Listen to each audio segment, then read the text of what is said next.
네, 안녕하세요. 네, 지금서부터 한번 저희 파레토 프랩 세미나를 한번 시작해 보도록 하겠습니다. 네, 저는 파레토 프랩 대표를 맡고 있는 김기종이라고 합니다. 일단 뭐 시작에 앞서 저희가 개원 기념으로 이 소소한 이벤트를 좀 준비를 한번 해봤는데요. 이제 어떤 이벤트를 준비할까 좀 고민을 하다가 실질적으로 이제 학생들 공부하는데 도움이 될 수 있는 부분들을 좀 생각을 해서 아이패드 이벤트를 좀 기획을 했습니다. 저희가 이제 종이 없는 학원이고요. 아이패드나 갤럭시 탭으로만 수업이 운영되다 보니까 혹시라도 예, 이 부분 아직 갖추고 있지 못한 학생들을 위해서 이벤트를 좀 기획을 했는데, 네, 필요하신 분들은 예, 수강하실 때 좀 고려하셔서 예, 요청하시면 예, 되겠습니다. 아직 조금 오프라인으로 오신 분들이 예, 아직 조금 예, 도착 안 하신 분들이 몇 분 계셔서 저희가 좀 일단 한 2, 3분 정도 먼저 말씀을 나누고 좀 시작하고 싶은데요. 일단 부모님들 저희가 오늘 세미나 진행하는 부분에 있어서 혹시 궁금하신 사항이 있으시면 저희 채팅창 이용해서 일단 질문을 좀 남겨주세요. 그러면은 예, 오프라인 오신 분들은 즉석에서 좀 질문을 받아서 마지막에 Q&A를 진행을 해드리고요. 채팅창에 남겨주신 분들에 대해서는 저희가 내용 파악을 해서 담당 선생님들이 예, 답변하는 시간을 마지막에 갖도록 하겠습니다. 예. 그렇고 저희 이제 이따 홈페이지 말미에 이제 설명의 말미에 저희 QR 코드들이 있는데요. 과목별로 혹시 궁금하신 부분 있으면 QR로 또 설명을 신청해 주시면 나중에 1대1로 저희가 카운슬링 해드리는 그런 서비스도 하고 있습니다. 그래서 일단 네, 궁금하신 부분은 좀 채팅창에 남겨주시면 저희가 이따 충실하게 반영해서 우선적으로 답변해 드리도록 하겠습니다. 네. 그럼 한번 좀 본격적으로 예, 내용을 한번 좀 시작해 보고 싶은데요. 일단 저희 파레토 프랩 예, 2024년 윈터 세미나 예, 정식으로 시작하겠습니다. 저희가 센터가 두 군데입니다. 여기는 SAT와 AP를 담당하는 본원에 해당되는 센터고요. 그다음에 IB 학생들을 위한 IB 센터가 12월 초에 압구정 3번 출구 인근에 예, 개원을 합니다. 그래서 저희가 19일 날 이미 1차로 IB 세미나를 진행을 했고요. 이 관련된 영상은 저희가 홈페이지에 올라와 있으니까 혹시 또 IB 세미나 궁금하시거나 아니면은 또 IB 내용 놓치셨는데 네, 뭐 궁금하신 분들은 홈페이지에 있는 네, 영상을 좀 참고해 주시면 되겠습니다. 어, 일단 오늘 뭐 간단하게 예, 세미나 진행하는 순서 좀 말씀드리면요. 저희 간단하게 먼저 소개해 드리고요. 2024년 윈터 프로그램 말씀드리고 매스와 스탯 이콘에 대해서는 예, 제가 강의하는 과목이라 연속해서 제가 설명을 드리고요. 이어서 캔바이오 장진주 선생님, 디지털 SAT와 그다음에 대학 입학 전반의 EC를 비롯해서요. 카운슬링 파트를 예, 저희 학원의 보물이시죠. 네, 정재희 선생님께서 담당해 주실 거고요. 마지막에 말씀드린 부모님들 궁금하신 부분에 예, 질문에 답하도록 예, 그런 순서대로 이렇게 진행하도록 하겠습니다. 어, 일단 첫 번째로 야 파레토란 이름이 아마 익숙하신 분들도 계시고 또 생소하신 분들도 있으실 텐데요. 일단 사람 이름입니다. 예.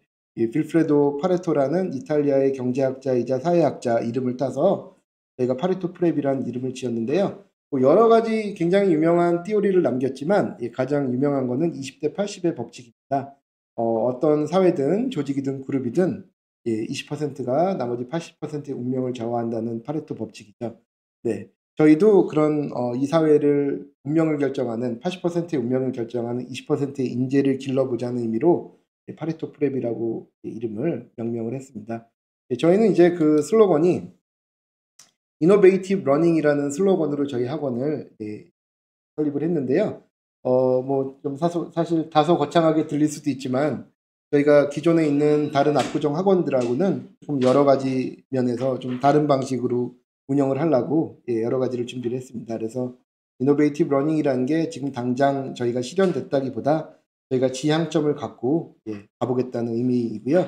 일단 첫 번째로 좀 차별화된 점은 저희는 종이가 없는 예, 그런 학원입니다. 아이패드나 아니면은 갤럭시 탭으로 저희가 수업이 다 이루어지고 있고요. 가르치는 사람들 역시 굉장히 테크놀로지나 이런 부분을 강의하는 툴에 굉장히 신경을 많이 쓰는 학원입니다. 그래서 단순히 이제 뭐 종이에 쓰는 거를 아이패드로 옮겨 썼다가 아니라 아이들마다 구글 폴더링을 다 만들어 줄 거예요. 그래서 그 날짜별로 아이들이 진행된 부분에 대해서 네, 언제든지 필요할 때 예, 꺼내 볼 수 있도록 저희가 그런 폴더링을 해서 영상이나 아니면은 그날 봤던 퀴즈, 그다음에 선생님의 수업 노트 PDF 파일, 뭐 숙제, 뭐 이런 것들을 다 저희가 저장을 해서 학생이 원하면 언제든지 꺼내 볼 수 있도록 그렇게 카테고라이즈를 해준다. 이제 그런 부분이고요.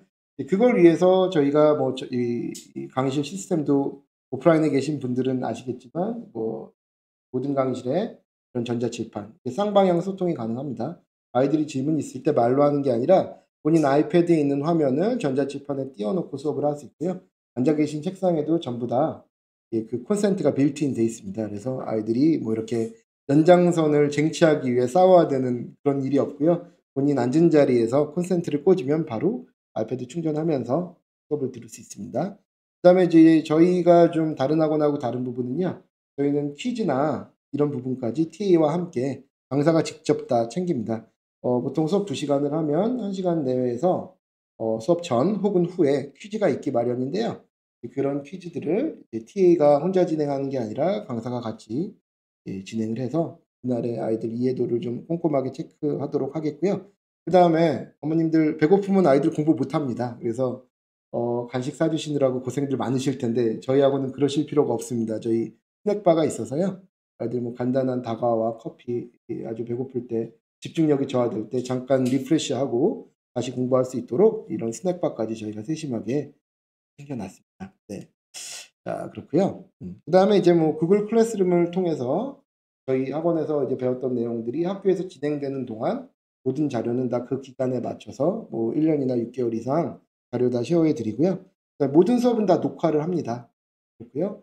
그다음에 뭐 너무 당연한 얘기인데 이게 저희가 말뿐이 아니라 이제 그 정말로 이 피드백이라는 부분에 대해서 엄청나게 많은 신경을 쓰고 있습니다. 그래서 저희 학생 개개인별로 다 단톡방이 있고요. 그날에 뭐 이슈가 있으면 바로바로 부모님들한테 전달해서 말씀드릴 수 있도록 그렇게 진행을 하고 있습니다. 저는 이제 항상 이제 저도 학원계에서 15년 이상 일을 한 사람으로서요. 입시라는 게 학생을 중심에 두고 학원과 또 학부모님이 3인 사각경기를 하는 거라고 생각을 해요. 그래서 저희가 이런 협력 체계를 잘 갖추기 위해서는 맞춤형 피드백이 필수라는 점 잘 이해하고 있습니다. 이어서 저희 학원 좀 강사진을 설명해 드리고 싶은데요. 저는 뭐 ESC나 블루리본 메이커스 같은 학원에서 지난 10여 년간 수학, 경제학, 통계학을 전문적으로 가르쳐 왔고요. 저희 뭐 그래서 이제 여러 가지로 이제 대형 학원에 있었습니다만 또 나름대로 구현해 보고 싶은 바가 있어서 이번 2024년 10월에 저희 학원을 개원하게 됐고요. 그다음에 영어 맡아주시는 정재희 선생님께서는 옥스퍼드 PP 출신이시고 아마도 영국 총리의 대부분이 다 PP 출신이라고 하시죠. 찐 문과 천재들이 하는 그런 프로그램이라 저희 학원의 얼굴로 제가 무릎 꿇고 모셔오신 저희 학원의 얼굴에 해당되시는 분이시고요. 그다음에 저희 장진희 선생님 역시 제가 보자마자 바로 바짓가랑이 붙들고 모셔온 뭐 만능 과학 장인이십니다. 그래서 지금 저희 학원에서 이미 열심히 수업하시고 많은 학생들 이미 지도하고 계십니다. 박재범 선생님도 뭐 청와대 근무 경력이 있으시고요. 그 통역장교로 학원가에서 15년 이상 하신 베테랑 선생님이시고 저희 송영기 선생님 역시 카이스트와 서울대 의대를 수석 졸업하신 제가 픽업한 수학 선생님으로 저와 같이 수학과 파트를 좀 이끌어 주시고 있고요. 저희 시원 선생님이라고 코딩까지 다 함께 진행해 주시고 계신 코딩 선생님도 모셨습니다. 박상민 선생님 저희 물리 선생님으로 모셨는데요. 박사학위 갖고 계시고 서울대 출신이시고요. 김상 선생님도 지금 현직 의대 진행하시면서 저희 장진 선생님 도와서 파트로 같이 사이언스 쪽 같이 운영해 주시고 이윤지 선생님께서도 지금 서울대 박사과정에 계신 리서처라서요. 저희 논문대회나 에세이대회 같은 거 할 때 이런 좀 석박사 이상의 경력을 갖고 계신 선생님들께서 수업뿐만 아니라 경시대회나 기타 엑스트라 커리큘럼까지 같이 케어할 수 있는 그런 학원이라고 생각하시면 됩니다. 네. 24년 윈터 프로그램인데요. 저희가 이제 뭐 개원하고 처음 하는 그런 프로그램 특강이라 아주 여러 가지로 꼼꼼하게 준비를 했습니다만 제가 뭐 이 자리에서 시간과 실라버스까지 다 뭐 말씀드리는 거는 좀 시간 관계상 맞지 않을 것 같아서 저희가 어떤 과목 운영하는지만 간략하게 소개해 드리겠습니다. 일단 잉글리시 파트 쪽에서는 디지털 SAT 하고 있고요. AP릿, AP랭. 그다음에 에세이 컨테스트 지금 준비하는 학생들 많이 있습니다. 가령 HIEC나 HIR, 그다음에 뭐 영국에서 하는 대회들, 뭐 그다음에 존록이나 콩코드 이런 부분까지 다 저희 정재 선생님께서 맡아주시고요. 네, 퍼스널 프로젝트 리서치 프로그램도 운영하고 있습니다. 매스는 뭐 알지브라 1, 2 당연히 뭐 개설돼 있고요. 프리칼도 그냥 일반 프리칼과 AP 프리칼, 그다음에 AP 캘, 스탯, 그다음에 멀티 베리어블 칼큘러스까지 여기 보딩 스쿨 학생들은 또 멀티가 2학기 때 들어가는 친구들이 많아서요. 예, 저희가 알지브라 1서부터 대학교 과목인 멀티 베리어블까지 개설이 돼 있고요. 사이언스도 레귤러 AP, 뭐 바이오, 캠, 피직스 다 마찬가지로 있고요. 특히 저희가 이 우사부는 예, 그 경시대회죠. 이 우사부는 이미 개강을 해서 지금 예, 아마 이번 주나 다음 주까지 등록을 하시면 합류가 가능하고요. 2월 초 시험까지 저희가 쭉 진행될 주말반으로 진행될 예정입니다. 그 밖에 마이크로, 매크로, 그 다음에 US 월드 히스토리, 사이콜로지도 예, 문의 주시면 저희가 예, 수업 개설이 다 가능하다는 점 안내 드립니다. 자, 이어서 좀 과목별로 예, 소개를 좀 드릴 텐데요. 제가 매스와 스탯, 이콘에 대해서 좀 간단하게 10분 내지 15분 정도 설명드리고 이어서 사이언스와 잉글리시 예, 설명드리도록 하겠습니다. 네. 일단 뭐 앞에서 설명드렸던 네, 제 경력이고요. 네, 뭐 그렇게 보면 참 오래 했습니다. 저도 네. 그 시작한 지가 엊그제 같은데 벌써 17년 정도 됐고요. 뭐 제가 이제 항상 처음에 세미나 할 때 이제 말씀드리는 게 과연 수학의 왕이 될 상은 처음서부터 타고나는 건지 아니면 만들어지는 건지 부모님들이 가장 많이 질문을 하세요. 아, 우리 아이는 수학적 재능이 있다, 수학적 재능이 없다. 그럼 이제 그거에 따라 어떻게 해야 되냐? 예. 한번 부모님들은 어떻게 생각하시나요? 아버님 수학의 왕이 될 상이 있을까요? 네, 당연합니다. 있습니다. 저희가 태어날 때서부터 음악 천재가 있고 감수성이 풍부한 학생이 있고 또 그다음에 운동을 잘하는 아이들이 있듯이 수학도 분명히 잘하는 학생이 있습니다. 다만 이 미국 입시에서는 수학의 왕을 누구에게나 요구하지 않는다는 거죠. 무슨 말씀이냐면은 열심히 노력해서 체계적으로 준비하면 누구나 왕이 될 수 있는 예, 그런 커리큘럼이 미국식 입시 제도라고 생각하시면 되겠습니다. 수학의 왕이냐 아니냐는 별로 중요하지 않은데요. 첫 단추를 잘못 끼운 학생은 굉장히 많습니다. 예, 우리가 첫 단추를 잘못 끼웠을 때 그게 잘못됐다는 걸 처음서부터 안다면 참 입시가 쉽겠죠. 근데 이제 저희가 제일 안타까운 경우가 뭐냐면요. 이제 정말 너무 열심히 하고 싶고 착한 학생이고 잘하고자 하는 의욕이 넘치는데 이미 11학년 3월이에요. 그럼 저희가 마땅히 해드릴 게 없어요. 이 단추가 잘못 끼워져 있다는 것은 사실은 11학년이나 12학년 초반에 발견된 경우가 많거든요. 마지막에. 그래서 저희가 첫 단추부터 잘 끼워야 된다는 거고요. 그 다음에 이제 또 수학이 어려운 이유는 뭐냐면은 그 영어와 함께 매년 학교에서 수강해야 되는 과목이라 연속성이 있는 거라서요. 갑자기 못하던 학생이 매우 잘하는 학생으로 가기가 구조적으로 불가능하다는 겁니다. 그래서 저희가 항상 이제 지향하는 바는 뭐냐면은 저희가 이 그룹반에 5명이 있든 10명이 있든 20명이 있든 커스터마이즈된 케어를 하고 싶다. 이제 그게 저의 오랜 생각이고요. 사실은 뭐 이런 것들을 좀 구현하기 위해서 여러 가지 기술적인 부분들을 좀 동원을 하는 게 이제 최근에는 가능한 시대라고 생각을 합니다. 가령 같은 학생들이 모여서 수업을 하더라도 어떻게 리포트를 주고 그 학생이 못하는 부분에 대해서 추가적인 자료가 들어가냐. 그 다음에 아까 말씀드렸다시피 얼만큼 부모님들한테 개별적인 피드백을 잘 주느냐에 따라 예, 이게 굉장히 좀 커스터마이즈된 서비스가 페어링이 가능하다. 예, 저는 이렇게 믿고요. 이 부분을 향해서 이제 달려나가는 학원이다. 이렇게 좀 이해해 주시면 감사하겠습니다. 일단 좀 전반적으로 이게 수학 트랙인데요. 이게 시간의 흐름에 따라서 제가 써놨는데 제가 부모님들한테 항상 드리는 말씀이 시간의 흐름을 따라가지 말고 시간의 역순으로 따라가라는 말씀입니다. 무슨 말씀이냐면은 우리 아이가 만약에 어느 정도 대학을 어느 정도 전공을 우리가 만약에 목표로 하고 있다면 그 목표를 향해서 나갈 때 가장 마지막 순간서부터 시간을 거꾸로 거슬러 올라서 역순으로 생각해야 된다는 거죠. 가령 예를 들어서 상위 10% 있는 학생들은 AP 스태티스틱이나 아니면 칼큘러스 BC 정도로 끝냅니다. 물론 이 이후에 칼리지 매스나 AMC를 하는 친구들도 있기는 한데 일반적으로 여기 서울에 있는 국제학교나 아니면 보딩스쿨에서 개설되어 있는 과목들은 이 BC와 스태티스틱인데요.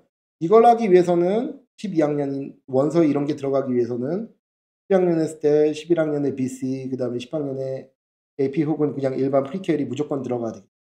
그래서 10학년에 프리칼을 가야지만 11, 12학년에 칼과 스탯이 나누어서 들어갈 수 있다는 거고요. 그 다음에 10학년에 프리칼을 가기 위해서는 9학년 때는 알지브라 2가 들어가야 되겠죠. 이 알지브라 2가 굉장히 중요한 과목인데요. 여기서부터 이제 우리 아이가 수학에 재능이 있고 아주 그 꽃길을 갈 것이냐 아니면 가시밭길을 갈 것이냐가 결정되는 시점이 바로 이 알지브라 2라고 생각하시면 되겠습니다. 그래서 제가 아주 중점적으로 생각하는 과목이 이 알지브라 2고요. 그 다음에 그걸 위해서는 또 알지브라 1이나 지오메트리까지는 8학년까지 완성이 되어 있어야 됩니다. 특히 이제 지오메트리를 9학년으로 갈 것이냐 8학년으로 갈 것이냐에 따라 학교별로 굉장히 좀 차이가 있는데요. 이 부분에 대해서 뭐 온라인 코스나 아니면 서머 프로그램을 운영하는 학교들이 많이 있기 때문에 이 부분을 꼼꼼하게 체크하셔야 되고, 적어도 이런 트랙에 있어서 우리가 판단을 할 때 마지막에 그리고 싶은 모습을 기준으로 해서 시간의 역순으로 생각하셔야 된다는 부분을 다시 한번 강조드리고 싶습니다. 사실 수학은 너무 방대해서요. 기본적으로 저는 1대1 그 카운셀링을 원칙으로 합니다. 다만 어떤 내용을 좀 준비할까 하다가 그래도 아마 제일 궁금하신 부분이 이 학교별 상황이 어떨지, 제가 오늘 모두가기 인형이 돼서요. 이 학교들의 잘하는 점이 뭐고 못하는 점이 뭔지를 좀 한번 30초 내외로 학교별로 좀 브리핑을 해드리고 싶은데요. 일단 첫 번째, SIS죠. SIS는 이 세상에서 가장 이상한 수학 커리큘럼을 갖고 있는 학교입니다.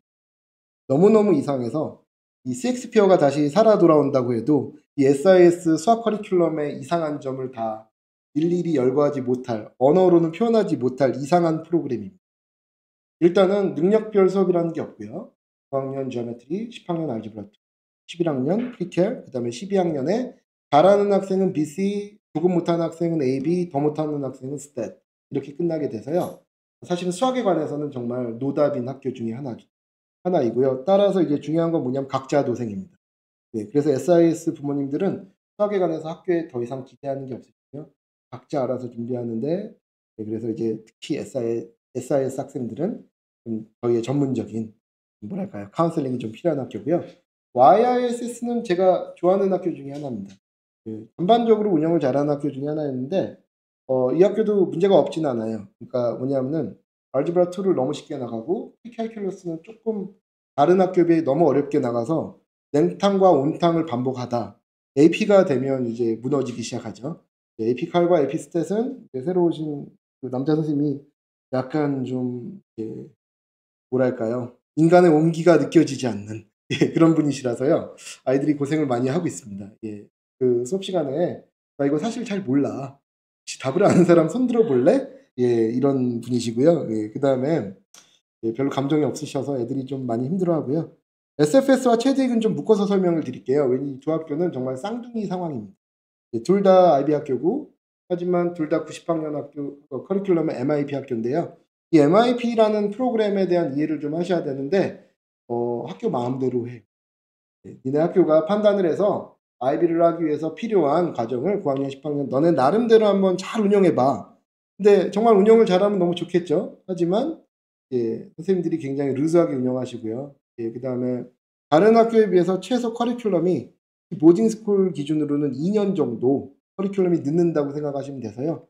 갑자기 IB 들어갔을 때 아이들이 뭐랄까요, 급당황하면서 압구정 학원가를 밤마다 헤매이는 이 아이들이 체드익과 SFS라고 보시면 되겠고요. 그 학교 중에는 체드익이 조금 더 문제가 심각합니다. 체드익은 제가 저한테는 애증의 대상인데요. 제가 굉장히 많이 오랫동안 가르쳐 왔고, 그다음에 제가 그동안 애정했던 학생들이 굉장히 많은 학교인데 학교가 제대로 좀 도와주지 못하고 있어서 제가 항상 안타까운 학교고요. KIS는 알지브라 2와 프리칼, 스탯과 칼을 운영하는 방식이 굉장히 독특한 학교입니다. 가령 프리칼 같은 경우가 챕터 1서부터 나가지 않고요. 챕터 4서부터 나갑니다. 챕터 4, 5, 6을 석 달 동안 배우는 학교입니다. 이게 왜 그러냐면 이제 알지브라 2서부터 프리칼까지 넘어오는 과정에서 이어지는 부분, 공통되는 부분이 있는데 그걸 한 번만 가르치는 학교라 문제가 좀 심각하고요. 특히 AP 스탯 같은 경우는 그냥 뭐랄까요, 포기한 학교죠. 그래서 학원가가 아니면 KIS 출신이 AP 스탯 5점을 받는다는 것은 압구정 학원가에 도움이 없으면 불가능한 학교고요.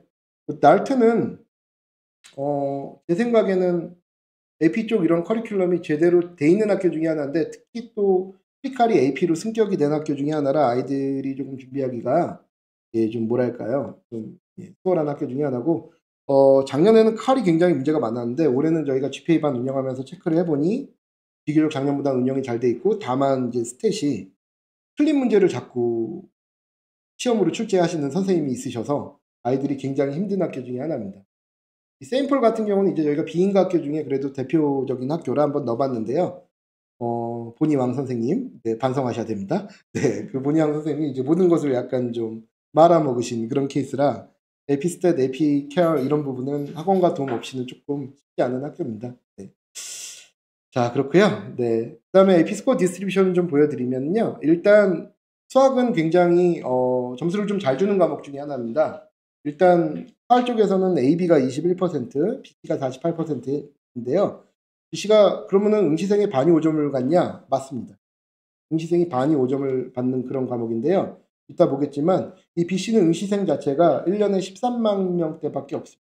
무슨 말씀이냐면은 BC까지 도달하는 게 생각보다 많지 않아요. 그래서 그 과정까지를 좀 완수를 하면 약간 보상의 성격으로 5점을 주는 거고요.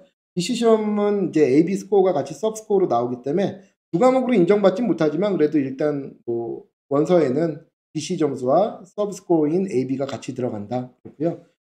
AB는 좀 최근에는 5점 비율을 좀 낮추고 있죠. 보통 24~5%였는데 최근에는 19에서 21% 정도까지 좀 떨어진 상황이고요.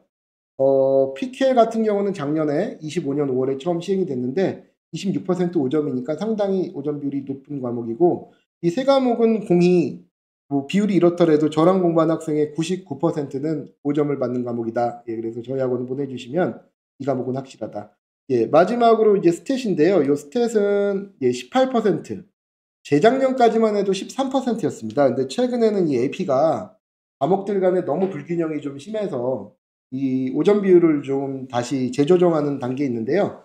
스탯은 좀 수혜를 입은 과목 중에 하나죠. 그래서 17, 8% 정도라면 충분히 해볼 만하고, 특별히 이 1점 비율이 22%입니다. 이게 무슨 얘기냐면은 보통 12학년에 많이 수강을 하기 때문에 아이들이 좀 뭐랄까요, 대학교 다 받아놓고 마지막까지 AP 시험 보기 싫은 학생들이 시험을 포기하는 게 많아서 22%고요.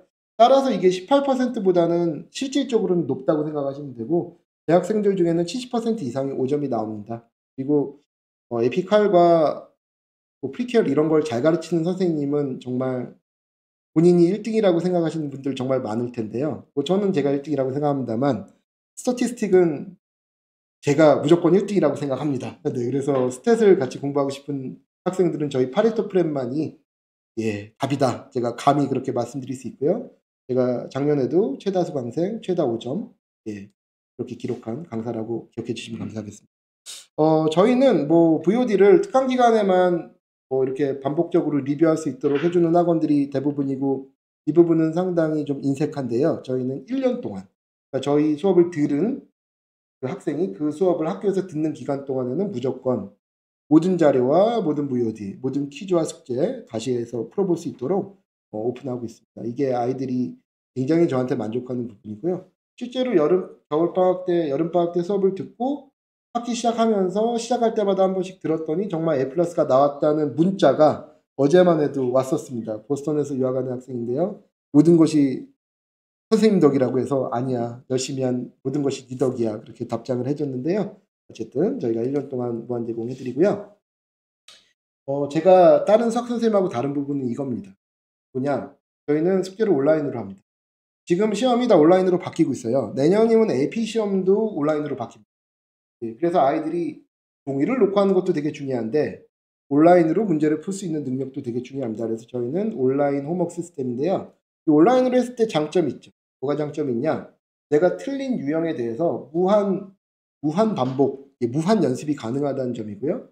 그 다음에 설명과 영상이 어태치가 돼 있어요. 그래서 이 문제를 모르면 설명과 영상을 본 후에 다시 한 문제를 풀 수 있는 구조라서요.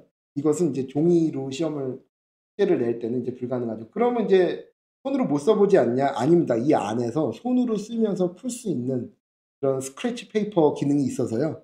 답만 온라인으로 적는 거다 이렇게 생각하시면 되겠고요. 학생별로 토픽별로 몇 퍼센트를 맞췄는지 시간은 얼마가 걸렸는지 한 토픽의 문제를 아이가 몇 번 풀었는지 비디오를 몇 번 클릭했는지까지 다 로그가 기록이 돼서요. 제가 학생들하고 부모님하고 상담할 때 학생을 이해하는데 굉장히 도움이 많이 되고 제가 이런 부분 때문에 감히 커스터마이즈된 케어링을 저희가 제공할 수 있다고 말씀드리고 있습니다. 네, 수학은 여기까지고요. 지금부터는 스태티스틱 간단하게 좀 설명드리고 싶은데요. 딴 건 필요 없습니다. 딱 요거 하나만 기억하시면 될 텐데요. 제가 2006년 처음 강의를 시작했을 때 스탯 시험을 보는 아이들이 10만 명 미만이었습니다. 그런데 지금은 카리, AB가 27만 명, BC가 14만 명, 프리캐리 18만 명이었는데요. 스태티스틱이 2,900명이 작년에만 응시를 했습니다. 어머님들 혹시 챗 GPT가 혹시 스태티스틱하고 관련된 거라는 걸 알고 계시나요?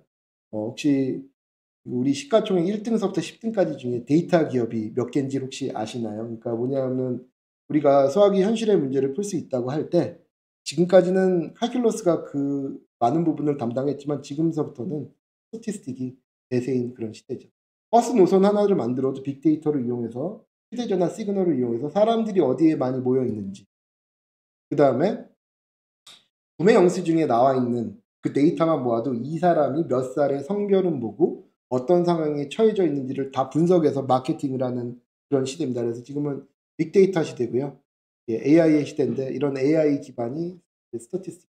그래서 최근에는 이제 문과냐 이과냐 이런 걸 떠나서 좀 뭔가 수학적으로 사고하고 통계학적으로 에비던스를 제공하는 그런 것들이 좀 많이 강조되고 있는 시대라 부모님들이 수학 커리큘럼을 짜실 때 반드시 스태티스틱이 고려 대상이어야 된다는 점을 제가 강조드리고 싶고요. 특히 IB 학교에서도 AI와 AA로 나눠져서 운영하는 이유가 바로 이 스태티스틱 공부 때문에 AI 하이어 레벨이 새로 생긴 거다. 그렇게 생각하셔도 과언이 아닙니다. 그래서 이 스탯을 반드시 고려하셔야 된다. 말씀이고요. 그 다음에 이 코는 제가 짧게 두 슬라이드만 말씀을 좀 드릴 텐데요. 왜 수학 선생님 이콘을 하냐? 이런 질문을 가장 많이 하시거든요. 근데 이콘의 아버지들이 바로 수학자들입니다. 예, 마이크로를 만든 알프레드 마샬 그리고 매크로 지금 현대 케인즈 경제학의 뭐 당연히 창시자인 이 존 메이나드 케인즈가 둘 다 케임브리지 수학과 출신이었고요. 결국은 뭐냐면 인간의 행동이나 아니면 효율성을 추구하는 연구하는 학문인데 그걸 우리가 수학적으로 분석해서 모델링을 한 겁니다. 가령 내가 이 어떤 뭐 이 맛있는 음식을 한 번 먹었을 때 내가 느끼는 효용을 숫자로 표현할 수 있어야 되고 이 숫자의 다이나믹스가 어떻게 되는지를 보이면서 인간의 행동을 연구하는 건데 그게 다 정확하게 미분의 개념이죠. 그래서 저는 이 경제학을 제대로 가르치기 위해서는 수학 베이스가 반드시 있어야 된다고 생각하고요. 저 자신도 학부와 석사 그다음에 그런 걸 통해서 경제학을 오랫동안 공부한 사람이라 경제학은 여전히 제가 너무 가르치고 싶은 잘 가르칠 수 있는 과목 중에 하나고요. 제가 경제학을 가르칠 때 딱 주안점을 두는 건 딱 하나입니다. 뭐냐면은 경제학의 데피니션이 뭐냐? 제한된 자원을 얼마나 효율적으로 이용해서 나의 웰페어를 높이냐는 거잖아요. 마찬가지입니다. 에피스탯을 준비할 때도 이 과목은 절대 어려운 과목이 아니기 때문에 시간을 최소로 투자해서 가장 빠르게 5점에 도달하는 것을 목표로 좀 삼으셔야 되고요. 그런 부분을 제가 도와드리고 있습니다. 그래서 보통 수업은 2시간 내지 2시간 수업으로 8회 내지 10회 정도면 렉처가 끝나고요. 문제풀이도 2시간 수업에 8번 정도면 시험 준비가 완벽하게 다 끝나는 과목이라는 점 말씀드리고 싶고요. 그다음에 마지막으로 2분만 더 설명드리고 저는 다음 분에게 좀 그 발언 순서를 넘길 텐데요. SAT입니다. SAT인데요. 일단 SAT에 대해서는 4가지 오해가 있다고 생각하시면 되겠고 우리가 SAT를 성공하기 위해서는 이 SAT 매스가 갖고 있는 이 4가지 잘못된 그런 뭐랄까요 미스컨셉션을 좀 극복하셔야 되는데요. 첫 번째 SAT는 영어 시험이다. 물론 영어가 중요하죠. 영어가 물론 중요한데요. 구조적으로 보면 수학이 800점이고 영어가 800점입니다. 요즘에는 영어의 95%의 시간을 써서 영어는 목표 점수 760을 달성했으나 수학이 미끄러져서 영어보다 낮은 경우의 학생들을 너무 많이 봤어요. 그래서 일단 수학도 요즘에 굉장히 어려워지고 있고요. 그래서 다 된 밥에 재 뿌리지 말고 영어와 수학에 좀 밸런스를 잘 맞춰서 공부하자 거고요. 그 다음에 SAT 매스는 수학 시험이다 이렇게 생각하시는 부분이 있는데요. 그렇지 않습니다. SAT 매스는 수학이 70%, 통계가 30% 출제가 됩니다. 그래서 이 통계 파트에 대한 대비가 좀 있어야 되고요. 사실 어려운 킬러 문항들은 다 스탯에서 많이 나오기 때문에 이 스태티스틱에 대한 대비가 있어야 800점이 가능하다. 그다음에 세 번째, 눈 감고 풀어도 800이다. 이 세상에 그런 시험이 어디 있겠습니까? 만약에 우리 애가 750을 받는다. 그러면 혹시 여기 만족하실 부모님이 있으신가요? 근데 750이 상위 5%입니다. 예. 그러니까 무슨 말씀이냐면은 상위 1%한테만 790 내지 800이 허용되는 시험이기 때문에 반드시 예, 수학도 좀 대비를 하셔야 되고 아까 뭐 말씀드렸다시피 영어 점수에서 영어 점수에서 목표 점수를 받았지만 수학을 경시하다 시험을 두 번, 세 번 더 봐야 되는 그런 일들이 비일비재하다는 점 그렇고요. 실수만 안 하면 800 맞는 얘기죠. 근데 어떻게 실수를 안 할까? 그 부분에 대한 고민은 없습니다. 실수도 뭐냐면은 사실은 실수를 안 하는 방법도 저희가 가르쳐 주는데요. 세 가지 정도 노하우가 있는데 이것은 수강하면 알려드리도록 하겠습니다. 네. 일단 뭐 제가 준비한 내용은 여기까지고요. 이어서 저희 장진 선생님께서 캔바이오 그다음에 과학 전반에 대해서 조금 말씀드리는 시간을 갖도록 하겠습니다. 감사합니다. 네. 안녕하세요. 과학을 수업하는 장진주입니다. 저는요, 과학 수업을 상당히 오래 했습니다. 이제는 과학의 시대가 열렸고, 앞에서 수학 말씀처럼 셈의 시대가 열렸는데요. 그것을 시간의 역순으로 이렇게 수학을 내려왔던 것처럼 과학도 거꾸로 올라가는 풀이들이 일단 과학에는 캔바이오 피직스가 있죠. 그런데 이 많은 과목들을 학생들이 그리고 저는 과학 수업을 오래 진행을 하면서 학생들이 세상의 흐름, 이 시대에 맞는 인지 그래서 이 자료는 제가 논문 어딘가에서 보았는데요. 스템이라고 하는 나왔습니다. 스템이라고 하는 것은요. 이 자료가 현재 미국 유학 중인 외국인 학생들의 대학 전공을 표시해 놓은 데이터인데요. 스템이라고 하는 엔지니어링, 매스, 컴퓨터 사이언스, 과학 이런 전공이 전체 외국인 유학생들의 50%에 해당이 됩니다. 이 말은 이 전공들을 해야만 미국 유학에서 살아남고 들어갈 수 있다는 뜻입니다. 그래서 이 스템 전공을 위해서 대학이 준비를 해야 하는데요. 그래서 Targeting Your AP라고 들어갔습니다. 이때 여러분들이 현재에는 사이언스 기초과학 근데 기초과학이 예전하고 아주 또 기반이 되는 현재의 학문이기 때문에 사이언스 전공을 하고도 충분히 좋은 많은 길이 열려 있고요. 그다음에 엔지니어링, 테크놀로지, 매스에서 이 스템의 가지가 완성이 됩니다. 그런데 타겟팅 AP라고 했는데 AP는 특히 과학 점수가 굉장히 따기 힘들어요. AP 과학 점수가 따기 힘든 이유는 다음 페이지에 표에서 나오는데요. AP 과학 점수는요. 잘 보세요. 제가 AP 과학에는 크게 AP 캠, 바이오, 피직스 세 가지로 분류를 해볼 수가 있고요. 그 중에 피직스는 네 가지이지만 응시를 가장 많이 하는 두 가지를 가지고 와봤습니다. 그리고 여기 이렇게 살짝 가려져 있지만 여기는 퍼센티지가 그렇게 많지 않아서 여기 AP 캠, 바이오, 피직스 1 정도로 압축해서 설명을 드릴게요. 이 데이터를 잘 보시면요. 큰 뜻이 숨어 있는데요. 이 페이지 설명이 끝났을 때 그것을 파악하셨는지 확인해 보세요. 여기 보시면 점수는 2021년에서 24년으로 표시가 되어 있고요. 2021년을 기준으로 시작점을 잡은 이유가 있습니다. 2021년이 시작점인 이유는 코로나가 2020년이었어요. 그런데 여러분, 우리가 굉장히 많이 쓰는 줌이라고 하는 애플리케이션도 그 코로나 시대 때 엄청난 발전과 그다음에 보급이 되면서 이게 세상이 열린 거예요. 그래서 20년을 기반으로 코로나 때부터 스템 중심의 과학 수업들이 강제가 되었고 그 점수로 표현되는 건데요. 21년도에는 AP캠이 11.2%의 5점 퍼센트인데 현재 지난 5월 달에는 17%가 됐어요. 그리고 잘 보세요. 정말 놀라운 포인트가 있는데요. AP 바이오는 7.4%였는데 현재 지난 5월 달에 16%가 됐어요. 그리고 AP 피직스 1은 6.9%였는데 10.2%가 됐어요. 그런데 여기서 포인트는요. AP 바이오 점수를 이렇게 올려줬다고 하는 것은 여러분, 어머니들, 저희가 뉴스를 보거나 또 다른 어떤 하는 이벤트들을 보면 현재 컴퓨터 사이언스와 바이오의 시대잖아요. 그걸 맞춰 드리고 있어요. 그리고 미국에서는 대학을 졸업할 때 많이 들은 전공 기준으로 졸업장에 전공을 표기를 해줍니다. 그렇다면 학생들이 많이 들어야 되는 를 기초 이수를 해주게 하는 것이 아이들이 하이스쿨에서 해야 되는 기초 역량입니다. 그러니까 학교들이 시스템을 따라갈 수밖에 없고 이 데이터는 컬리지 보드에서도 스템이라고 하는 데서 이 학생들이 학습을 할 수 있게 유도하고 있습니다. 그러면 우리가 해야 되는 거죠. 5점의 비율이 이렇게 올라가고 있으니 기회가 왔다. 그 기회를 잡아야 한다. 그것입니다. 그러면 5점의 퍼센티지가 이렇게 올라갔으니 그러면 아주 많은 학생들이 5점을 받을 수 있는 거 아닌가요? 네. 인원수를 보면 AP 바이오의 경우는 AP 칼큘러스처럼 응시 인원이 정말 많습니다. 3만 명, 4만 명이에요. 그런데 AP 캠은 14만 명, 피직스 1은 16만 명 정도.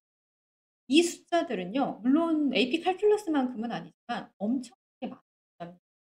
그래서 이 사이언스의 과목들을 어렵지만 해야 하는 이유를 5점이 가깝기 때문에 그 이유라고 말씀드렸고요. 이렇게 많은 인원들이 5점 반을 받을 가능성이 높아진다면 우리 아이는 정말 잘한다. 정말 원하는 대학, 가고 싶은 대학에 유능한 인재다. 입증을 하고 싶으면 좀 더 상위 단계의 공부를 준비해 줘요. 그것이 바로 올림피아드인데요. 과학의 경우에는 올림피아드 시험의 종류와 가 상당히 많습니다. 그러니까 일단 제일 먼저 크게 구분을 해보자면 인터내셔널 그리고 미국, 영국 세 가지의 그런데 우리의 학생들이 과학을 한 가지만 하지는 않아요. 그러면 차근차근 역순으로 거꾸로 내려와서 미리 이것들을 준비할 수 있게 선행학습을 하고 차근차근 준비해야 합니다. 그래서 저는 지난주에 조사보 미국 바이오 올림피아드를 개강을 했는데요. 현재 학생들이 수업을 들으면서 어렵지, 물론 어렵죠. 시험이 남들 다 갖고 싶어하는 AP보다 상위 단계의 시험인데 이 어려운 것을 체계적으로 좀 더 빠르게 준비를 해주기 위해서 이런 페이지를 가지고 왔는데요. 일단 시험은 25년 2월이에요. 2월 초고 그리고 공부는 어느 정도 되어 있어야 되겠지만 이것이 기출문제를 완벽하게 분석을 하면 어느 정도 상위권의 랭크가 될 수 있다는 거죠. 그리고 특히나 가장 중요한 것은요. 라운드 1은 오픈 이그잼인데 이 오픈 이그잼은 시민권이 없어도 하고 상위 30%까지 서티피켓을 받을 수 있다는 굉장히 메리트가 있습니다. 그래서 SIS나 SFS, 더리치 같은 이스 같은 학교들은 이미 학교가 센터로 등록이 되어 있고 굉장히 많이 시험을 거의 필수로 응시를 하고 이 페이지는요. 저의 자랑이자 저의 시그니처인데요. 이거는요. 여러분 그 화면 보시는 분들도 아시겠지만 학생들이 과학을 하기는 해야 되는데 과포자들이 정말 많습니다. 그 과포자들을 오랜 기간 보면서 이것은 할 만하다. 그림책일 수 있다. 눈으로 보인다.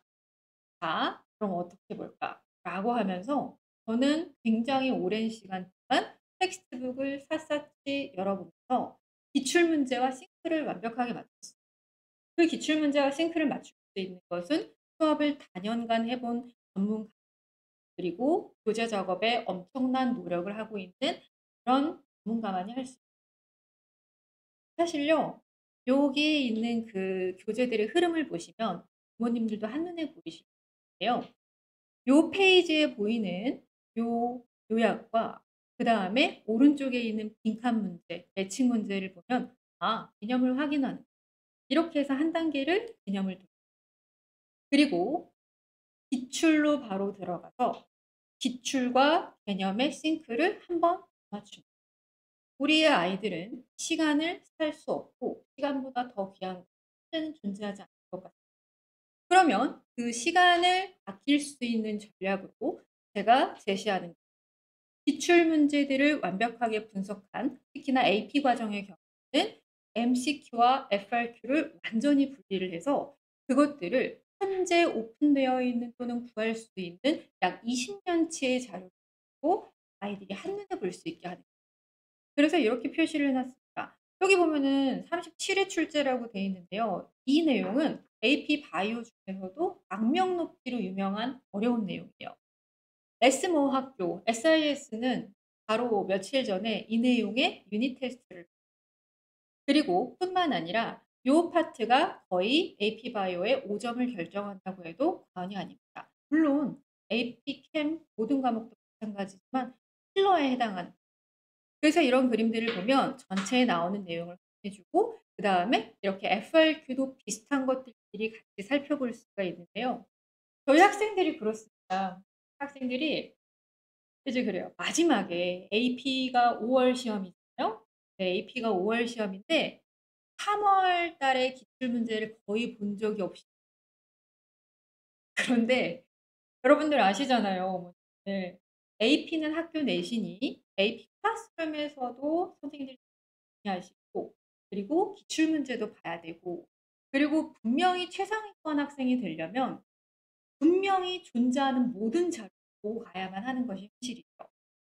이 부분에서 굉장히 난감해하실 수 있는데요. 제가 아주 많은 학생들을 봐온 결과 결국은 공부는 압도적인 양과 누군가 정리를 완벽하게 해내고 어떤 도움을 받아서 시간을 단축하는지가 꼭 완성도를 결정하게 됩니다.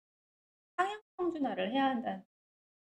그래서 마지막에 3월 달에 온 학생도 이 완벽하게 시그니처 보고 시간을 단축해서 5점으로 상당히 그리고 내신을 공부를 하더라도 학교 선생님들은 클래스룸 자료만 쓸 수 없고 기출 문제도 써야 되고 개념 확인 문제도 내셔야 되고 그래서 이 모든 것을 해야 되는데 아이들은 지적지적 서치를 할 시간이 없다는 거예요. 그래서 이렇게 완벽하게 주고 학생들을 기다립니다. 저는 여기까지 하고 저희의 부모님 정재희 선생님께 하시겠습니다. 하레토의 보물인 정재희 선생님입니다. 오늘 이렇게 만나 뵙게 되어서 너무 반갑고요. 저는 지금부터 약간 GSAT 저희 학원에서 겨울방학 때 SAT 수업을 하는지 그리고 카운슬링 파트는 어떻게 진행하는지에 대해서 좀 PP를 해볼까 합니다. 저의 약간 저의 학력상과 제가 가르치고 있는 티칭 과목들인데요. 저는 PP라는 전공을 전공했어요. 그래서 PP라고 하는 것은 철학, 정치, 이코노미 이렇게 세 가지 파트를 동시에 다루는 학문인데요. 아무래도 로스쿨까지 하다 보니 사회과학 대부분 다 협력하고 있는 앞서 DSAT에 대한 소개를 하기 전에 어머님들께서 가장 많이 질문 주시는 부분들 중 하나인 선생님 저희 아이에게 SAT가 필요한가요? 라는 질문을 굉장히 많이 하세요. 이유 중 하나가 코로나가 이제 확산되고 난 이후에 디지털로 이제 바뀌기 시작하면서 많은 학교들이 옵셔널로 선택하는 경우들이 생겼고 여전히 에센셜로 하고 있는 학교지만 특히 옵셔널로 선택해야지는 학교들이 생겨나면서 이제 어머님들께서 저희 아이가 지원하고자 하는 학교에는 SAT가 옵셔널인 것 같아요, 선생님이라는 말을 굉장히 많이 하세요. 그런데 잘 생각을 하셔야 됩니다. 어머님들 옵셔널이라는 말이 하지 말라는 말이 아니라는 거예요. 그 부분을 좀 정확하게 알아주셔야 됩니다. 간략하게 볼 텐데요. 지금 보시면 아시겠지만 에센셜 파트도 마찬가지로 가장 MIT부터 하버드, 브라운까지 가장 약간 탑 20 안에 들어있는 그중에서도 탑 10 안에 들어가 있는 학교들은 대부분 다 에센셜을 채택을 하고 있고요. 옵셔널로 있는 학교들도 지금 많지만 아마 다음 슬라이드에서 제가 조금 더 자세하게 말씀을 드릴 거예요. 그런데 코넬 같은 경우에는 26년도부터 에센셜로 바뀐다는 소식이 나왔으니 확인을 해봐 주셔야 돼요. 이 에센셜에 대한 부분에 대해서 조금 더 강조를 드리기 위해서 제가 예일과 하버드에 있는 그 홈페이지 내용을 스크린샷에서 가지고 와 봤는데요. 둘 다 이제 홈페이지 내용에서 특히 노란색으로 하이라이트 되어져 있는 부분을 주목해 주시면 좋을 것 같아요. 네, 여기서 보시면 Test Flexible Policy라고 되어져 있지만 선택 제출이라고 모든 학교들이 대부분 저런 식으로 명시가 되어져 있습니다.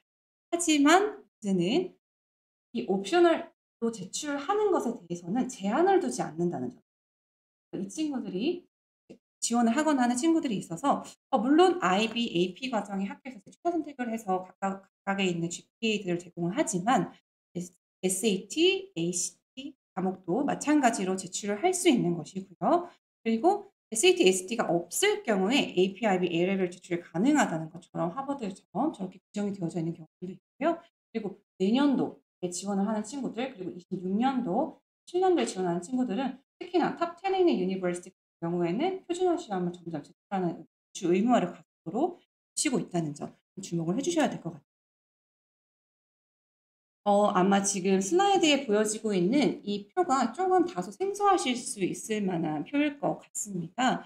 근데 이 표는 지금 보시면 acceptance rate가 나와져 있고요. 그 옆에 혹시 보이실지 제가 오프라인에 있는 화면 옮겨볼게요. Entering class with test score이라고 되어져 있는데요. 어렵지 않습니다. 아마 생소하실 수 있어서 다소 좀 해석함에 있어서 조금 어려움이 있으실 수 있을 것 같아요. 그런데 이 표는 대표적으로 대학에 합격한 학생들 중에서 SAT나 ACT 점수를 제출한 학생들의 비율을 나타냅니다. 근데 보시면 알겠지만 물론 비율이기 때문에 정확한 비율이 아니라서 대략적인 범위로 소개가 되어지고 있기는 한데요. 전반적으로 보셨을 때 퍼센테이지 비율이 굉장히 높은 비율을 차지하고 있다는 것을 알 수 있어요. 그래서 특히나 acceptance rate는 물론 여기 있는 학교들 전부 다 탑티어에 있는 학교이기 때문에 그렇지만 이 친구들이 합격한 친구들의 대부분은 SAT를 옵셔널이라고 할지라도 대부분은 제출을 하고 있다는 점에 대해서 좀 주목을 해봐 주셔야 될 것 같습니다. 그렇다면 지금 현재 디지털 SAT가 트렌드가 어떻게 이어지고 있는지에 대해서 좀 소개를 해보려고 하는데요. 우선 첫 번째 단어라고 그러죠. vocabulary level인데요. 사실 블루북이라고 하는 컬리지 보드에서 처음에 예시 샘플로 보여줬던 테스트 같은 경우에는 다소 쉬웠어요. 그래서 처음에 이제 이 블루북을 풀어보던 친구들이 이 정도는 토플보다 조금 어려운 수준 아닌가? 정도로까지 생각을 할 정도로 사실 레벨이 조금 떨어졌다고 많이 평가가 되어졌었는데요. 지금 현재 24년도 8, 10, 11월을 보시면 단어 수준이 상당히 많이 올라간 것 같아요. 그래서 그에 맞는 대비가 당연히 필요하고요. 두 번째는 패스지 길이가 다소 점점 조금씩 길어지고 있는 상태예요. 그런데 이 패스지가 길어지는 것은 앞에 있었던 페이퍼 SAT에서도 사실 너무 길었었기 때문에 친구들이 그럴 수 있지 않나요? 라고 하는데요. 문제는 ABC 패스지가 너무 그래서 친구들이 봤을 때 패스지는 짧은데 패스지가 다소 길어지다 보니 그 말은 즉슨 컬리지 보드에서 조금 더 친구들이 속을 만한 트릭을 많이 씹는다는 거예요. 예를 들어서 주어를 살짝 바꾸거나 혹은 아니면 숫자, 지표 같은 것들을 살짝 뽑아놓는다거나 아니면 너무 일반화시켜서 얘기를 한다거나 아니면 정말 친구들이 애매할 수 있는 단어들을 선정해서 선지들이 점점 계속 길어지고 있는 추세예요. 그러다 보니 여기에 맞는 대비가 당연히 필요하고요. 그래서 지금 블루북이랑 23년도 패스지 그리고 11월 패스지까지 발표를 해놨는데요. 11월 패스지를 보시면 제가 빨간색으로 살펴보기를 해놨죠. 점점 길어지고 있습니다. 특히 10월 달 같은 경우는 난이도가 굉장히 높았어요. 그에 비해서 11월은 조금 떨어지긴 했는데 그래도 10월 달에 있는 고난도 문제들 같은 경우는 11월에 있는 고난도 문제랑 비슷한 맥락이 또 이어져서 가고 있기 때문에 고난도 문제에 대한 대비가 반드시 필요합니다. 그래서 세 번째 킬러 문항을 제가 넣어놨는데요. 가장 대표적으로 inference, transition, complex sentence 문제는 로직을 요하는 문제들이에요. 그러니까 단순히 스킬만 배워서는 풀 수가 없는 문제입니다. 과거에는 페이퍼 SAT 같은 경우는 지문이 워낙 길었어요. 그러다 보니 스킬로 어느 정도 조금 그래도 문제를 풀어낼 수 있는 것들이 있었는데요. 디지털 SAT는 패스지가 훨씬 짧아졌어요.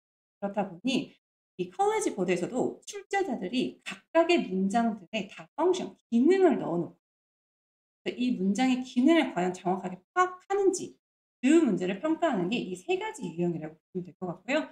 대부분 1500점 이상에서 점수가 오르지 않거나 혹은 1500점 이상에서 고득점으로 갈 때 가장 많이 방해하는 요소가 이 세 가지 타입이라고 생각하시면 좋을 것 같습니다. 그리고 마지막의 트렌드는 지출이 계속 반복적으로 유지하고 있어요.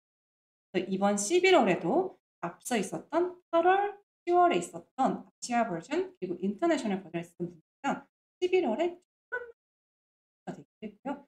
혹은 선지가 순서만 바뀌어서 기출이 되어 있고 24년도에 나왔던 기출 문제가 11월에 그대로 나왔습니다.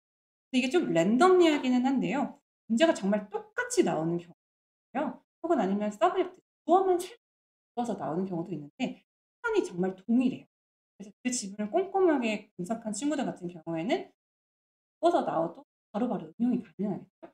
그런 식으로 좀 준비를 해 나가야 된다는 뜻이고요. 그래서 저희 파레토 프랩에서는 어떤 식으로 SAT 어프로치를 하고 있는 건지에 대해서 6가지 정도를 한번 정리를 해봤습니다.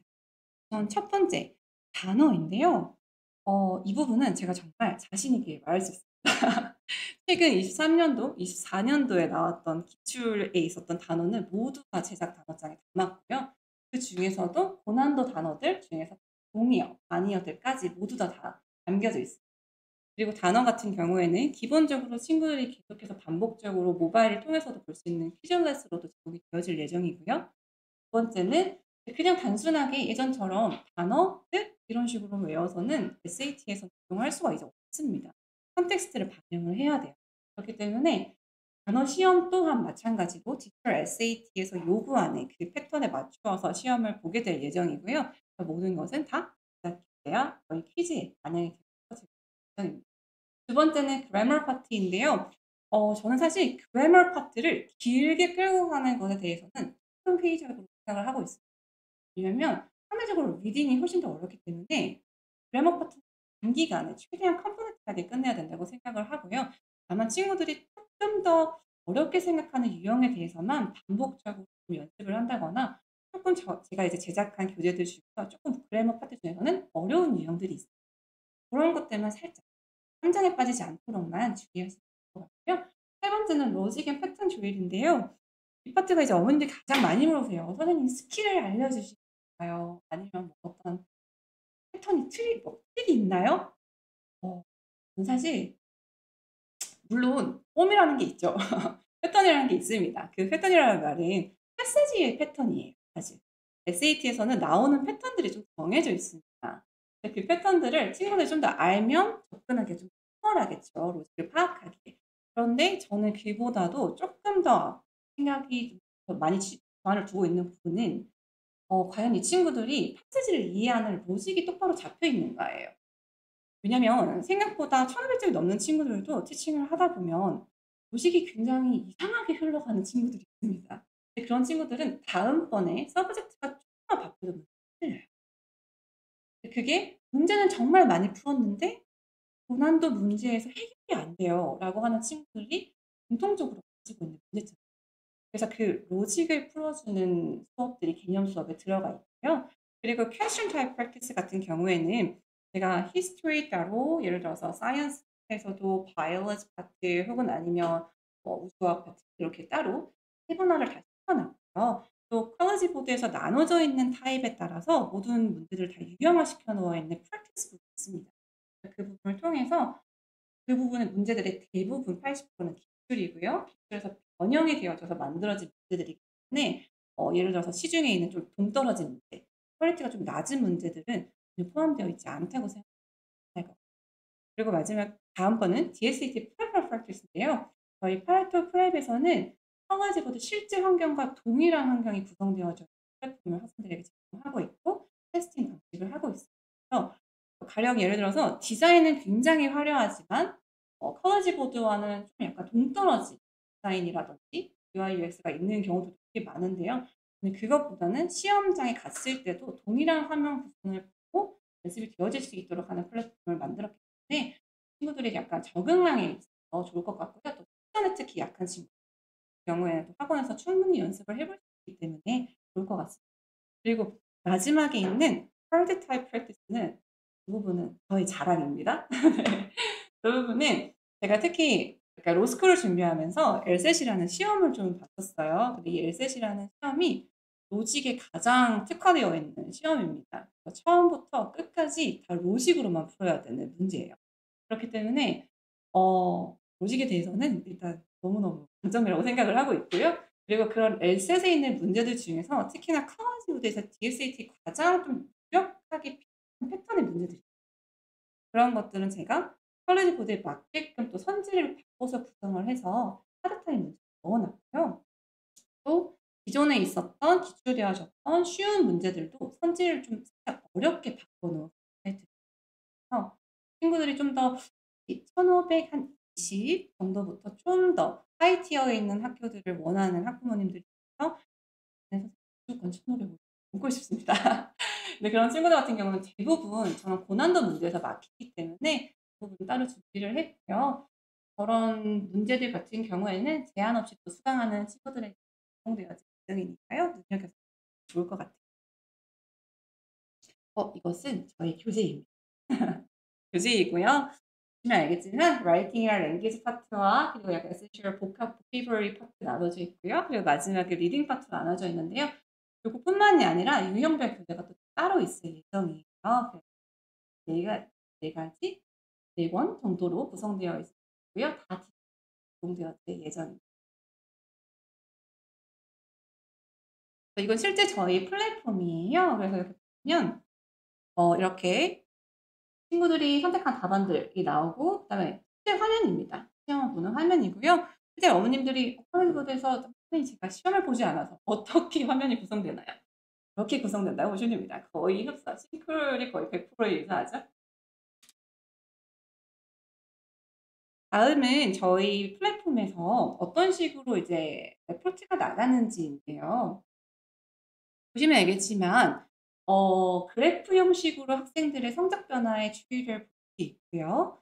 그리고 이 친구가 어떤 문제 유형에 어떤 문제를 어떻게 풀었는지에 대한 부분이 우선은 바로 가시적으로 보여줄 수 있게 나와져 있습니다.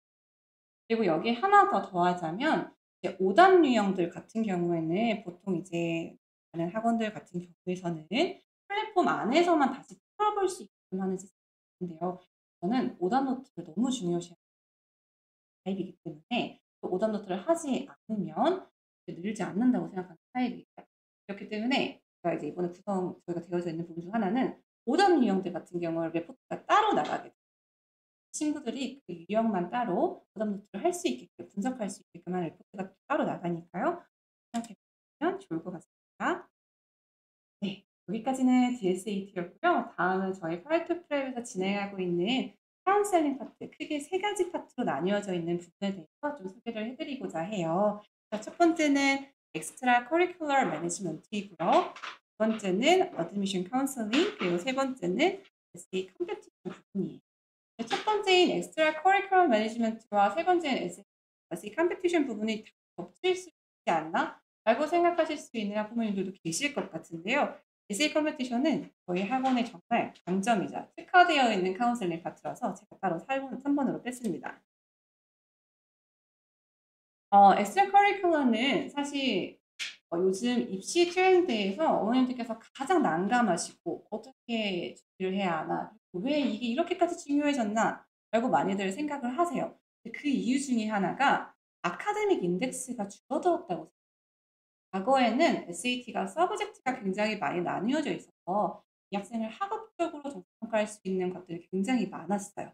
그런데 최근에 디지털 SAT로 바뀌어짐에 따라서 아무래도 이제 아카데믹한 인덱스가 좀 평가할 수 있는 요소가 떨어지다 보니 다른 요소들을 찾아야 하잖아요. 그러다 보니 엑스트라 커리큘러를 이제 늘어난 케이스인데요.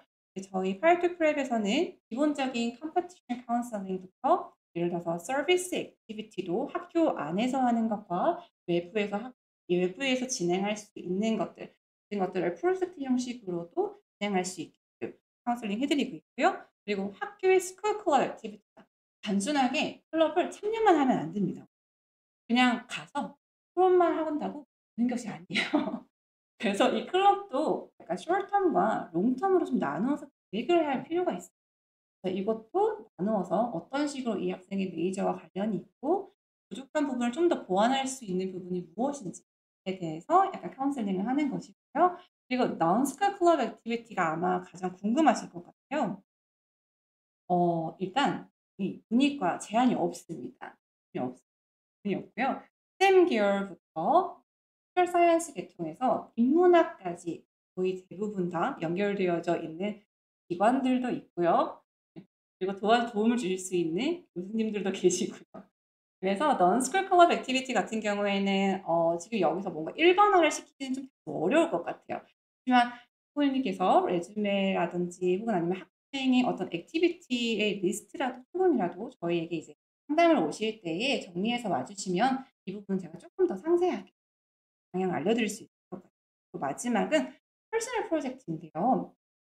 가령 이런 분들이 계세요. 아직 저희 아이는 주니어 레벨인데요. 뭔가 약간 학교에서 클럽도 활성화가 되어 있지도 않은 것 같고 그렇다고 국가권이 좀 약간 non school club activity를 하기도 좀 애매하거나 혹은 아니면 친구들이 되게 약간 협력적이지 않아요. 학교에서 친구들. 보이지 않아요. 하는 친구들 같은 경우들도 있어요. 그런 친구들을 위해서 따로 퍼스널하게 프로젝트를 외부에서 만들어서 학교로 임플리멘테이션을 시킬 수 있는 그런 액티비티 같은 것들 저희가 한번 카운셀링을 해보고 있어요. 그리고 여기는 저희의 장인 에세이 컴피티션 카운셀링인데요. 저는 제가 고등학교 때 대부분의 아카데믹한 이런 에세이 컴피티션 참여를 다 해봤습니다. 그리고 수상 경력이 상당히 많은 편이고요. 그리고 심지어 어떤 대회들 같은 경우에는 1차적으로 수상할 때 크리테리언을 이제 고를 때 그때도 제가 참여해 본 경험이 있기 때문에 대부분에 있는 좀 유명한 대회들은 심사 기준을 너무 정확하게 알고 있어요. 그래서 에세이 컴피티션은 무턱대고 그냥 쓴다고 되는 것이 아니에요. 그리고 선생님께서 약간 리서치 페이퍼를 다 많이 써보셨다고 해서 또 학생이 또 반드시 잘 이해한다는 법은 없습니다. 첫 번째는 이 친구가 아카데믹 너리지의 레벨이 어느 정도 되는지를 먼저 1차 파악을 하고요. 그 다음에 두 번째, 필요하다면 렉처가 제공이 돼요. 히스토리 파트, 뭐 소셜 사이언스 파트는 필요하면 제가 학생들하고 붙어서 진행을 하고 있고요. 저희 비즈니스나 이코노미क्스 파트 같은 경우에는 선생님들께서 이제 다 4 이상에 있는 선생님들이 계시기 때문에 또 언제든지 또 렉처의 도움을 받으실 수 있어요. 그리고 그뿐만이 아니에요. 그리고 스템 계열 같은 경우에도 요즘은 이제 에세이 컴피티션이라고 제가 얘기를 했지만 스템에 있는 대회들도 PPT라든지 혹은 레포트나 리서치 페이퍼를 쓰게 되어 있어요. 많은 대회. 예를 들어서 대표적으로 코딩 대회들도 그렇고요. 그래서 다 프로젝트 형식으로 되어진 대회들이기 때문에 기본적인 이런 지금 앞에 화면에 보이시고 슬라이드 아마 보이시겠죠? 그래서 보여지는 에세이 컴피티션 그냥 기본적인 에세이 컴피티션에서 뭐 지니어스 올림피아드 같이 조금 더 약간 규모가 크고 프로젝트 형식의 대회들도 가능하고요. 혹은 아니면 퍼스널 프로젝트 가능합니다. 예를 들어서 IB라면 익스텐드 에세이와 연결 가능하고요. AP라고 한다면 리서치와 관련되어져 있는 팁을 해서 좀 더 확장할 수 있는 방식으로 프로젝트가 진행. 그리고 저널 준비를 하고는 있는데 저널 퍼블리케이션을 하고 싶으나 어떻게 해야 되는지 모르겠거나 혹은 어디에 지원을 해야 될지 모르겠거나 하는 분들 같은 경우에는 또 상담 주시면 저희가 이 부분은 도와서 해볼 수 있도록 하겠습니다. 저희 파레토 프랩에서는 다른 곳에도 물론 카운셀링을 많이 진행을 하고 있지만요. 왜 저희 파레토 프랩이 조금 더 카운셀링이 특별할까를 좀 더 생각을 해봤어요.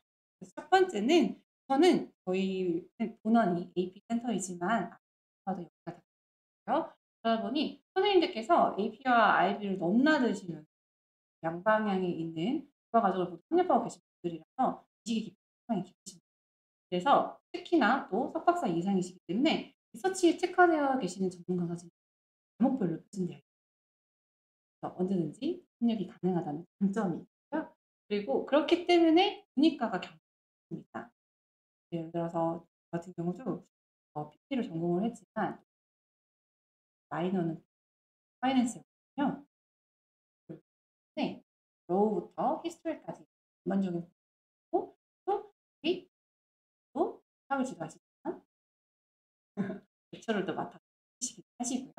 그러다 보니 그런 경계가 없다. 그래서 한 곳에서 모든 것을 해결할 수 있는 QA부터 이슈 매니지먼트와 이제 컴퓨티션이라든지 이런 부분까지 가능하다라는 것이고요. 그리고 우선은 저는 카운셀링 할 때 첫 번째 원칙이 무조건 학부모님과 학생과 약간 무조건 손발이 잘 맞아야 된다고 생각해요. 그 중에 하나가 연락이고요. 소통이라고. 그래서 정기적인 상담이 매달 잡혀져 있기는 하지만 의미가 없는 것 같습니다. 거의 하루에 매일 연락을 하시는 것 같고요. 매일 연락하시는 것 같고요. 그리고 또 그게 맞다고 생각을 해요. 실제로 약간 또 저희 또 가깝잖아요. 또 지하철도 가깝고요. 또 위치도 워낙 좋고 언제든지 또 찾아와 주실 수 있는 강점이 있다고 생각을 합니다. 그래서 한번 카운셀링을 고려하신다라고 생각하신다면 저희 파라토크레도 한번 고려해 주시면 감사할 것 같아요. 저는 오늘 여기까지였고요. Q&A 궁금하신 점들이 많으실 것 같아서 우선 국회 원장님 모시고 한번 질문 한번 받아보도록 하겠습니다. 감사합니다.